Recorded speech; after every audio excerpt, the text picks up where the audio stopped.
अच्छा बच्चों, आज का जो हमारा टॉपिक है ना वो है कॉम्प्लिकेशन ऑफ पेरिपेरम।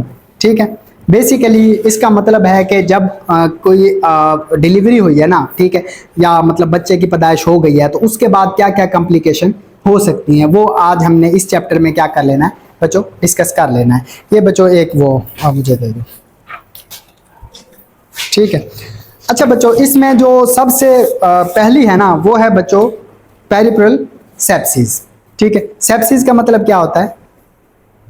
इन्फेक्शन। शाबाश। सेप्सिस का मतलब क्या होता है? इन्फेक्शन, यानी कि डिलीवरी के बाद, बच्चे की पैदाइश के बाद जो क्या हो रही है, इन्फेक्शन हो रहा है ना, तो उसको हम क्या कहते हैं? पेरिफेरल सेप्सिस कहते हैं। ठीक है बच्चों, अब इसमें होता क्या है, अब ये ना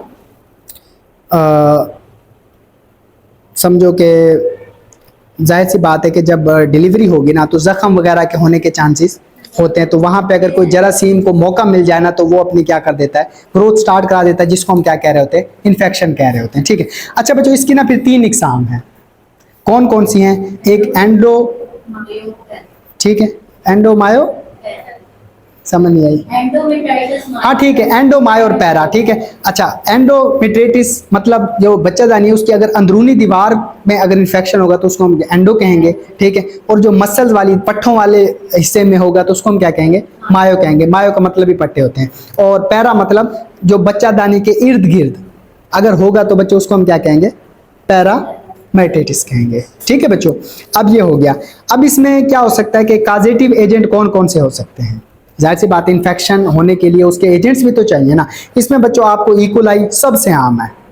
ठीक है। उसके बाद स्टेफलोकोकस है, फिर क्या है बच्चों? स्टेप्टोकोकस है, क्लेब्सिला है और क्लेमेडिया है। ठीक है, ये मोस्ट कॉमनली बैक्टीरिया हैं जो इन्फेक्शन की रीजन बन रहे होते हैं। ठीक है। सिम्टम क्या होगा? देखो बच्चों, इन्फेक्शन का ना एक सिम्टम होता है फीवर। क्या है? जब भी आपकी बॉडी में कोई इन्फेक्शन है तो आपको बुखार हो सकता है। ठीक है। दूसरे नंबर पे कपकपी लगना, बुखार होता है तो हमें सर्दी भी बच्चों महसूस हो सकती है। ठीक है। पेट के निचले हिस्से में क्या होगा? दर्द होगा। जाहिर सी बात है, क्योंकि यूट्रस और उससे रिलेटेड चीजें वहीं पड़ी है ना, तो जहां पे इन्फेक्शन है वहां पे दर्द हो सकता है। दिल की धड़कन क्या होगी? तेज होगी। ठीक है बच्चों। उसके बाद यानी कि जो विजाइनल डिस्चार्ज है ना वो क्या होगा? स्मेली होगा। ठीक है, फाउल स्मेली होगा। ठीक है। उसके बाद बच्चों क्या कहते हैं, इसमें एक और बात लिखी हुई है, जल्द पतली और ठंडी होगी। ठीक है, यानी कि आपको क्या कह रहे हो?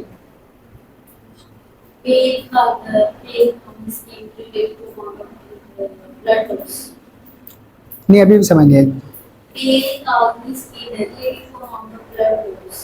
हाँ ठीक है। अच्छा बच्चों, उसके बाद क्या है, इसके रिस्क फैक्टर क्या हैं? जो पेरिफेरल सेप्सिस है ना उसके रिस्क फैक्टर कौन कौन से हो सकते हैं?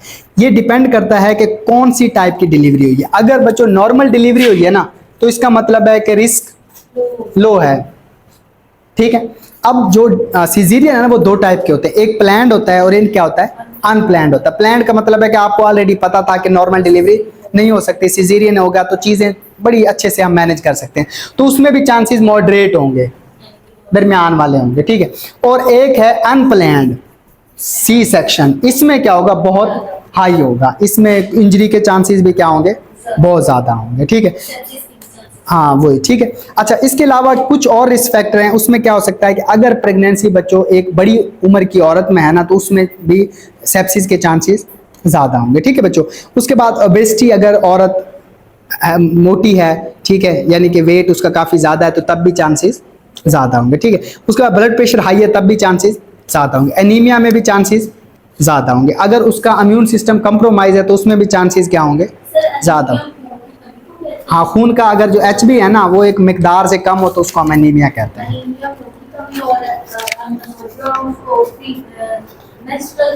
हाँ, उसको एमेनोरिया कहते हैं। ठीक है बच्चों। उसके बाद हम इसका डायग्नोज कैसे करेंगे? सिंपल, आप उसका फिजिकल एग्जामिनेशन करोगे और बच्चों उसका ब्लड का कल्चर लोगे और पेशाब का भी क्या कराओगे? टेस्ट कराओगे, यूरिन एनालिसिस करवाओगे आप उसका। ठीक है।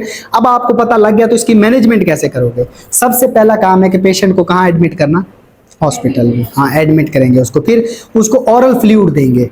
ठीक है, ताकि जो ब्लड वगैरह लॉस हो रहा है ना उसकी कमी को हम क्या कर सके? पूरा कर सकें। उसका ब्लड का और यूरिन का हम क्या करवाएंगे? पानी जूस वगैरह? हाँ, ओरल में दे सकते हो आप, ठीक है। ओरल फ्लूइड में आप ना जूस, पानी, ये चीज़ें दे सकते हो, ठीक है। फिर बच्चों खून और पेशाब का आप क्या करवाएंगे, टेस्ट करवाएंगे हम, साथ ही उसको क्या स्टार्ट करा देंगे, एंटीबायोटिक स्टार्ट करवा देंगे, ठीक है। फिर बच्चों हम क्या करवाएंगे उसके, यानी कि देखेंगे कि अंदर कोई प्लेसेंटा का पार्ट तो नहीं रह गया, ठीक है। क्यों, इन्फेक्शन के चांसेस तभी होते हैं कि तब हम माने कोई वो यानी कि पार्ट रह गया हो, प्लेसेंटा का छोटा सा भी पार्ट रह गया, ठीक है। हम उसके वाइटल्स को हर 2 घंटे बाद क्या करेंगे, मॉनिटर करेंगे। वाइटल में क्या क्या बच्चों, ब्लड प्रेशर, उसका टेम्परेचर, उसकी हार्ट रेट, ठीक है, उसकी रेस्पिरेटरी रेट को भी हम क्या करेंगे, चेक करेंगे, ठीक है। उसके बाद 24 घंटे तक उसको ऑब्जर्वेशन में रखेंगे, ठीक है बच्चों। अब ये आपका खत्म हो गया। उसके बाद है प्यूरल हेमरेज। क्या है बच्चों, प्यूरल हेमरेज। इसमें क्या होता है, ये 2 टाइप का होता है, एक प्राइमरी होता है, दूसरा क्या होता है, सेकेंडरी। ये पहले मेरे ख्याल में हमने पढ़ चुके हैं, नहीं पढ़ा, पीपीएच पढ़ा है ना, ठीक है। ये बच्चों इसको पोस्ट पार्टम हेमरेज भी कह सकते हैं, या इसको पेरिप्रल हेमरेज भी हम इसको क्या कर सकते हैं, कह सकते हैं। अब ये 2 टाइप का, एक प्राइमरी होता है, प्राइमरी पीपीएच और सेकेंडरी। अगर पहले 24 घंटे के अंदर हो तो इसको हम क्या कहते हैं, प्राइमरी कहते हैं, और 24 घंटे से लेके 6 वीक तक हो तो इसको हम क्या कहते हैं बच्चों, सेकेंडरी कहते हैं। ये मेरे ख्याल में पहले भी हमने पढ़ चुके हैं, ठीक। आगे हम चलते हैं बच्चों, इसके काज क्या होंगे बच्चा, इसके काजेस बच्चों हो सकते हैं कि जो यूट्रस है ना वो सही तरह से नहीं सिकुड़ा। देखो बच्चे, डिलीवरी जब होती है ना, जब प्रेगनेंसी होती है ना, तो यूट्रस हमारा काफी बड़ा हो जाता है, लेकिन जैसे डिलीवरी है तो वो वापस अपने, अगर वो नहीं आ रहा किसी वजह से तो उधर से ब्लीडिंग के चांसेस हो सकते हैं, ठीक है। उसके बाद ये है कि कोई अंदर टुकड़ा रह गया है प्लेसेंटा का, तब भी ब्लीडिंग के चांसेस हो सकते हैं। या फिर यूट्रस में कोई जख्म हो गया है कि आप नॉर्मल डिलीवरी करते वक्त आपने कोई इंस्ट्रूमेंट यूज किया जिसकी वजह से उधर कोई जख्म हो गया, तब भी ब्लीडिंग हो सकती है, ठीक है। इसका ट्रीटमेंट हम कैसे करेंगे बच्चों, इसका ट्रीटमेंट हम करेंगे, ऑक्सीजन मास्क लगाएंगे, ठीक है, उसको आईवी फ्लूइड लगा देंगे ड्रिप के जरिए, ठीक है। फिर बच्चों ब्लड ट्रांसफ्यूज करेंगे, और अगर हमें पता लगे कि इसके अंदर कोई पार्ट रह गया तो उसको कहाँ ले जाएंगे, थिएटर में ले जाएंगे, ताकि उसको हम क्या कर सकें, रिमूव कर सकें, ठीक है बच्चों। अगला जो है आपका वो है बच्चों सब इनुलेशन ऑफ द यूट्रस, यानी कि बच्चा दानी का वापस, यानी कि ना सुकड़ना, इसको हम क्या कहते हैं, सब एनुलेशन ऑफ यूट्रस कहते हैं, ठीक है। नॉर्मल मैंने अभी आपसे डिस्कस किया कि जब प्रेगनेंसी होती है तो यूट्रस अपने साइज से काफी गुना बड़ा हो जाता है, लेकिन जब डिलीवरी होती है तो वो वापस अपने साइज पे 50 से 900 से 1000 ग्राम तक ग्राम 50 से 900 से 1000 ग्राम तक हो जाता है। हाँ हो जाता, ठीक है। वो फिर वापस उसी, अगर नहीं आएगा तो फिर ब्लीडिंग होती रहेगी, ठीक है। अब उसने बताया हुआ कि डेली बेसिस पे ना 1 सेंटीमीटर ये क्या होता है, सुकड़ता है, ठीक है, डेली बेसिस पे, ठीक है। अच्छा, अगर कोई नाल का टुकड़ा रह जाए, यानी प्लेसेंटा का कोई टुकड़ा रह जाए, कोई इन्फेक्शन हो, कोई फिब्राइड हो, तो तब हमें ये फिर प्रॉब्लम करता है, ठीक है। अच्छा, इसमें बच्चों हमने क्या करना है, बस ये हो गया। आगे हम चलते हैं बच्चों, रिटेंशन ऑफ द यूरिन। अक्सर क्या होता है बच्चों कि फीमेल ना डिलीवरी के बाद अपने मसाने को सही तरह से खाली नहीं कर पाती, ठीक है। उनके यानी कि जो मसाना है ना उसमें थोड़ा बहुत पेशाब रह जाता है। अब इससे क्या होता है, इसको पोस्टनेटल यूरिन रिटेंशन कहते हैं। ये तकरीबन 500 में से ना एक औरत में होता है ये, ठीक है। 3 दिन से ज्यादा मसला रहे तो फिर हमें ये प्रॉब्लम होती है, ठीक है। उसके बाद है बच्चों पोस्टपार्टम एक्लेम्पसिया। ये क्या होता है बच्चों, क्या होता है कि अक्सर डिलीवरी के बाद ना औरत का जो ब्लड प्रेशर है ना वो काफी शूट अप कर जाता है, ठीक है, जिससे उसको क्या आ सकते हैं बच्चों, दौरे वगैरह आ सकते हैं। इसको हम क्या कहते हैं, पोस्टपार्टम एक्लेम्पसिया कहते हैं, ठीक है। इसमें क्या है कि अचानक दौरे आना, ब्लड प्रेशर ज्यादा होना, सर का दर्द होना और आंखों के सामने अंधेरा छा जाना, ये इसकी बच्चों इलामात होगी, ठीक है।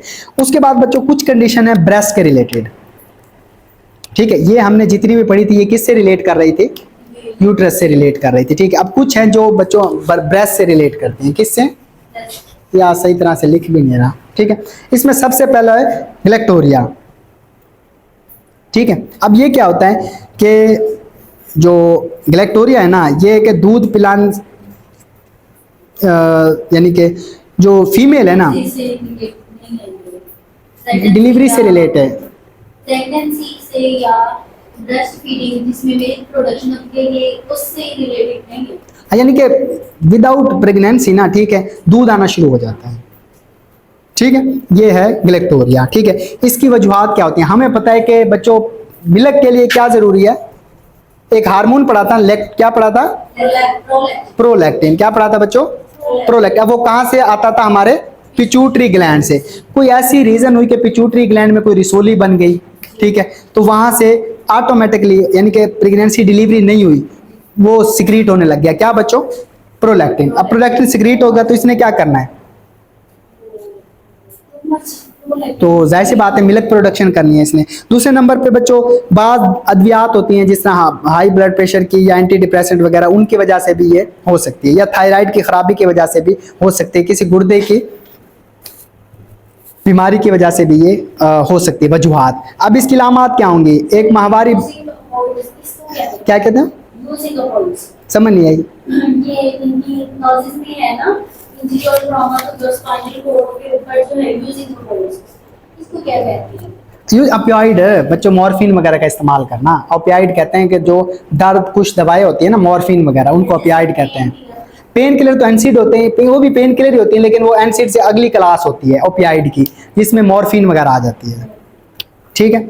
अच्छा, उसके बाद सिम्टम्स में बच्चे क्या होंगे? वो एमनोरिया होगा, ठीक है। उसके बाद क्या होगा बच्चों? विजाइनल ड्राइनेस होगी, सर दर्द होगा, हेडेक होगा, जो सेक्सुअल डिजायर है वो कम हो जाएंगी, एक्नी होगी और इरेक्टाइल डिसफंक्शन वगैरह हो सकता है, ठीक है।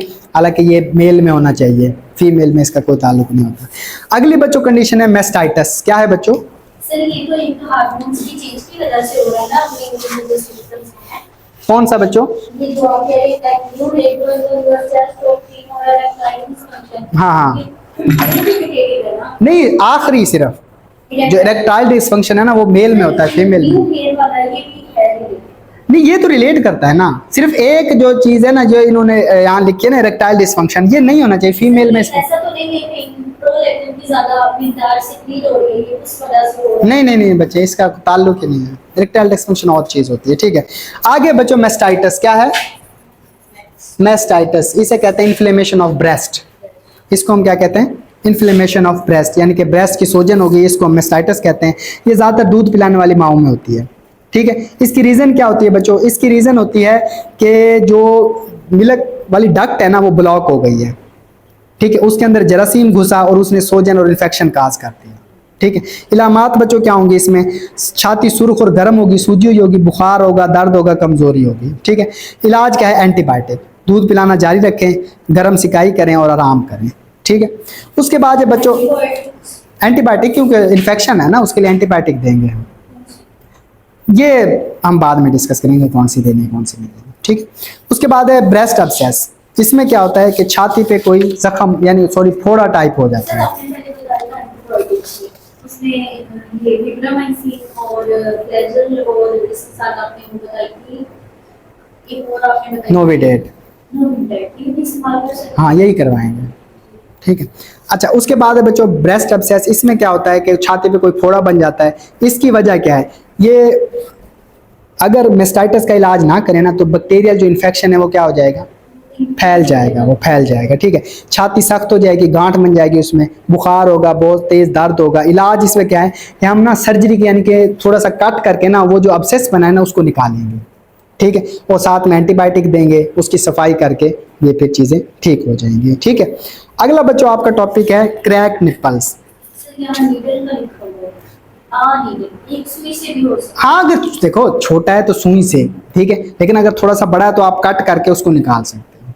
है, जैसे हम पस निकाल पस ही तो निकालनी है, वो भी पस जमा हुई है ना, उसको निकालना है आपने। सुई से निकल जाती तो वेल एंड गुड है, नहीं निकलती तो आप थोड़ा सा उसको कट भी लगा सकते हैं, ठीक है। फिर बच्चों एक क्रैक निपल। ये क्या होता है? इसमें निपल सुरख तकलीफ दे और फट जाते हैं, ठीक है। अब इसकी वजूहत क्या है? गलत तरीके से दूध पिलाना, माँ प्रॉपर उसको पता नहीं कि किस तरह दूध पिलाना है, तो इस वजह से ये होता है, ठीक है। छाती हमेशा गीले रहने से भी ये हो सकता है। इसका इलाज बच्चों क्या है कि एक तो उसको दूध पिलाने का तरीका सही तरह से सिखाना पड़ेगा, ठीक है। दूसरा, ये दूध पिलाने के बाद निप्पल को खुश्क करना पड़ेगा, ठीक है। और उसके बाद एक क्रीम है लेनोनिन हम लगा सकते हैं, और ब्रेस्ट पैड भी आप बदलते रहने चाहिए, यूज कर सकते हो, ठीक है बच्चों। अगला जो आपका प्रॉब्लम है वो है सेप्टेसीमिया, ठीक है। सेप्टेसीमिया क्या होता है? या तो बच्चों यूट्रस की वजह से, ठीक है, या ब्रेस्ट, किसी भी वजह से जो जरासीम है ना वो आपकी ब्लड लाइन में यानी जिस्म के अंदर फैल गया है, ठीक है, इसको हम क्या कहते हैं, सेप्टेसीमिया कहते हैं। ठीक है बच्चों, ये एक इमरजेंसी कंडीशन होती है, इसमें ब्लड प्रेशर फौरन ड्रॉप कर जाता है, दिल की धड़कन तेज हो जाती है, सांस तेज होती है, जहनी उलझन होती है, गुर्दे जिगर काम करना छोड़ देते हैं। ठीक है, और इसमें 50% डेथ के चांसेस होते हैं। इसका फौरी इलाज क्या होता है, बहुत ज़्यादा ज़रूरी होता है। ठीक है, उसके बाद है बच्चों थ्रोम्बोफ्लेबाइटिस। ठीक है, अब ये क्या होती है, ये होती है कि बच्चों जो हमारी रगें होती है ना खून की, उसमें सोजन हो जाती है, मतलब पेन या उसमें खून जम जाता है, या इस वजह से इसको हम कहते हैं थर्मोफ्लेबाइटिस। ठीक है, इसमें बच्चों हम क्या करेंगे, जैसे पानी के पाइप के अंदर कोई चीज़ फंस जाए ना तो वो फूल जाती है, इसी तरह से ब्लड वहाँ पे या कोई चीज़ फंस गई जिसकी वजह से हमारी वेसल फूल गई है या सोजन आ गई, इसको हम क्या कहेंगे थर्म।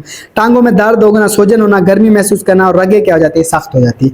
इलाज वो दर्द की हम दवाई देंगे और एंटीकोगुलेंट देंगे, वो दवाई देंगे जो खून को पतला करती हैं। ठीक है, टांगे ऊपर रखेंगे और वर्जिश वगैरह हम करते रहेंगे।